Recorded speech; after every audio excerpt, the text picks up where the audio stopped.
Washington is in damage control mode. Again, another Trump administration official has caused an international incident. But here's what makes this story different from all the others. This isn't even the first time this particular official has done it. While the world watches America reshape global diplomacy at breakneck speed through tariffs, troop deployments, military strikes, and territorial demands, some officials inside the Trump White House seem to have made creating diplomatic crises their full-time job. Tonight, we're going to break down what happened, why it matters, and what it tells us about the broader pattern of American foreign policy under Donald Trump's second term. Stay with us, Mike, because this story is bigger than you think. To understand why this latest incident matters, you first need to understand the environment in which it happened.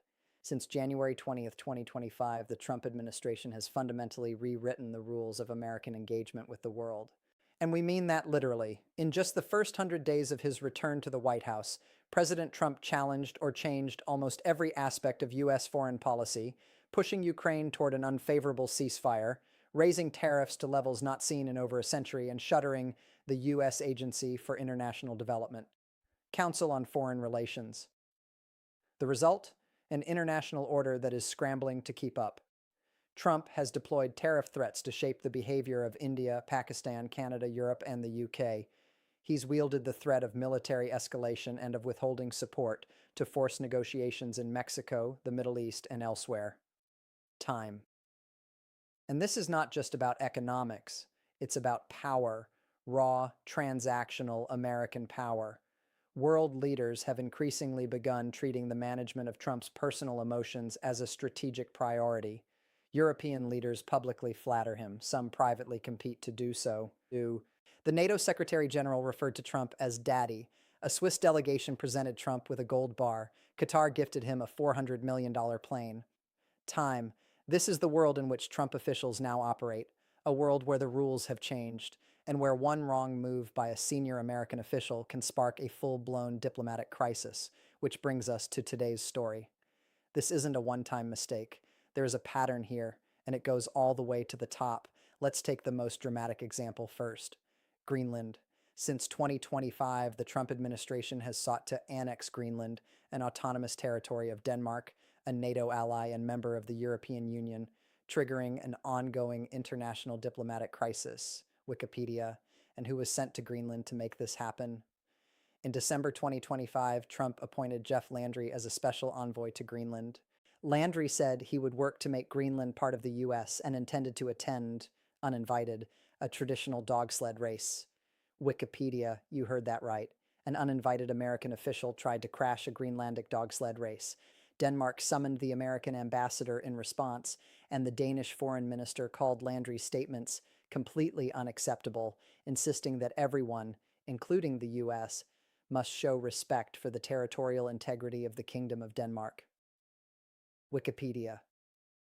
And this was not an isolated moment. From his re-election in 2024 through early 2026, Trump refused to rule out an invasion of Greenland, threatened a 25% import tax on European nations unless Denmark ceded the territory, and sent his son Donald Trump Jr. on a private visit where his entourage passed out MAGA hats to locals. Wikipedia. The result? CNN described the episode as one of the most erratic episodes involving a modern president on the world stage. Wikipedia, but it didn't end there. Now let's talk about a case that fewer people are covering, but which may be even more consequential for America's alliances in Asia. The arrest of hundreds of South Korean nationals in a sweeping immigration raid in Georgia caused a full diplomatic spat between the United States and one of its key allies in Asia. It was the largest single-site ICE enforcement operation ever carried out. Time. The shockwaves reached all the way to Seoul. South Korea's president held an emergency meeting. The foreign minister called a press conference to say he was deeply concerned. He announced that President Lee had ordered all-out efforts to support the detained South Koreans, emphasizing that American law enforcement must not unjustly infringe upon the rights of South Korean investors and workers. Time and the economic fallout was immediate. South Korean company LG Energy Solution, a battery manufacturer co-owning the plant where the raid took place, announced it was suspending employee business travel to the U.S.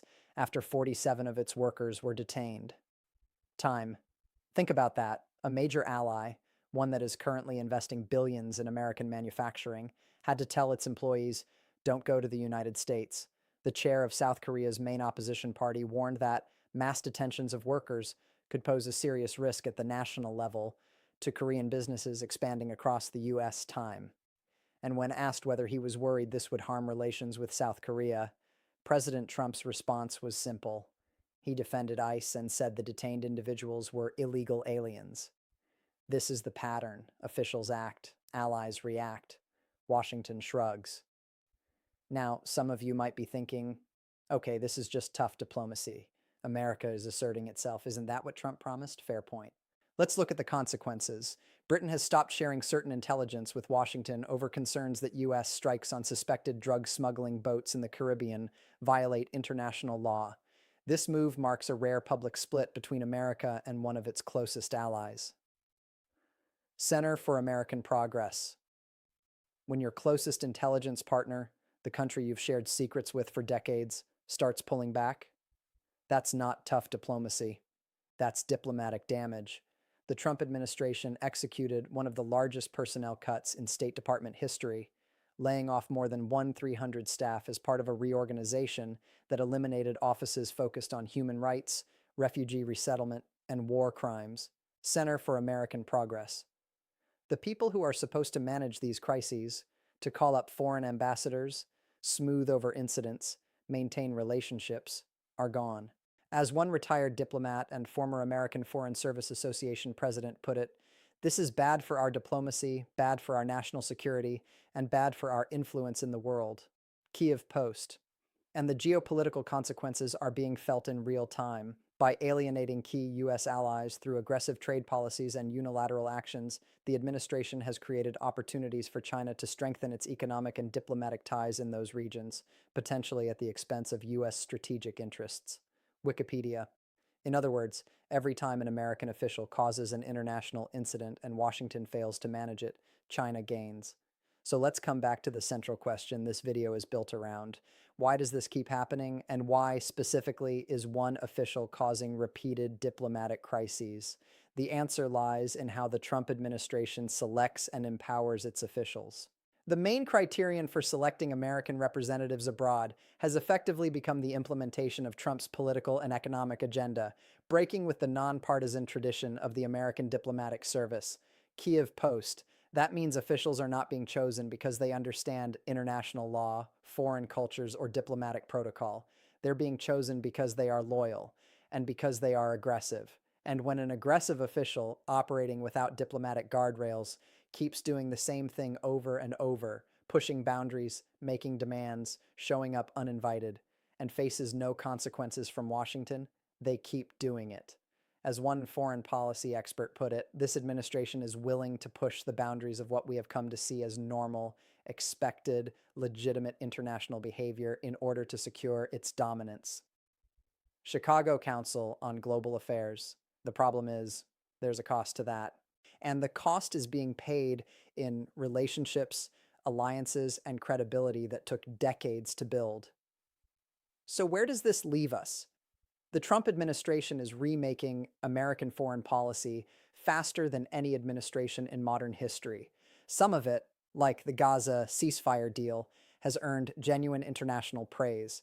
Pakistan even nominated Trump for the Nobel Peace Prize for his role in mediating the India-Pakistan ceasefire. Wikipedia. But alongside those achievements, there is a growing trail of diplomatic incidents, strained alliances, and officials who seem to operate with impunity and without consequence. A recent Fox News survey found that 55% of registered voters disapprove of Trump's job performance. On foreign policy specifically, disapproval outpaces approval, 54% to 40%. Council on Foreign Relations.